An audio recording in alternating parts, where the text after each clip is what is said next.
کہ جب ہم نے 2021 کے اندر ٹیسٹ دیا تھا تب ہمارے سیکریٹری صاحب تھے غلام اکبر لغاری صاحب ہیں، جو سی ایم صاحب تھے وہ وزیر اعلیٰ مراد علی شاہ صاحب تھے، اور جو ایجوکیشن منسٹر تھے وہ سردار علی شاہ صاحب تھے۔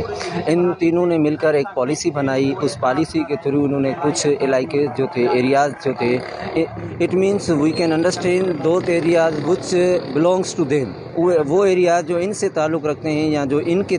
جو ایریاز ہیں ان کو انہوں نے جو ہے ہارڈ ایریا کا نام دے کر اور 33 سے لے کر 39 تک جو ہے پاسنگ ریشو بنا دیا۔ لیکن اصل میں جو ٹوٹل سندھ کے 36 تعلقات ہیں ان میں سے 18 تعلقات کو انہوں نے ہارڈ ایریا دے دیا اور 18 تعلقات کو جو انہوں نے جو ہے سافٹ ایریا کا نام دے کر اور ان کو چھوڑ دیا۔ ہمارا مطالبہ یہی ہے کہ ہمارے آخرکار ایسی اتنا بڑا تو یہ مسئلہ نہیں ہے، پوری سندھ کو ہارڈ ایریا کاؤنٹ کر لیا جائے اور اس پوری سندھ کو جو ہے 33 پر پاس کیا جائے، but they are not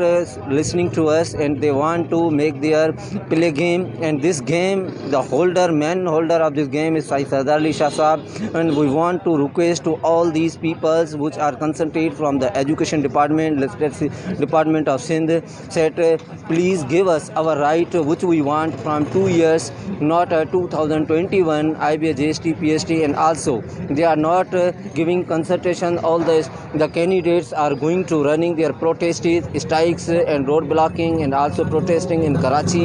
which where we left both of these. We faces many problems, but still we are staying. Our Tehreek and our co-chairman Sahab, Sir Didar Singh Lagari Sahab, he also considered to us that our right, inshallah, we shall win and we will succeed. Thank you for that.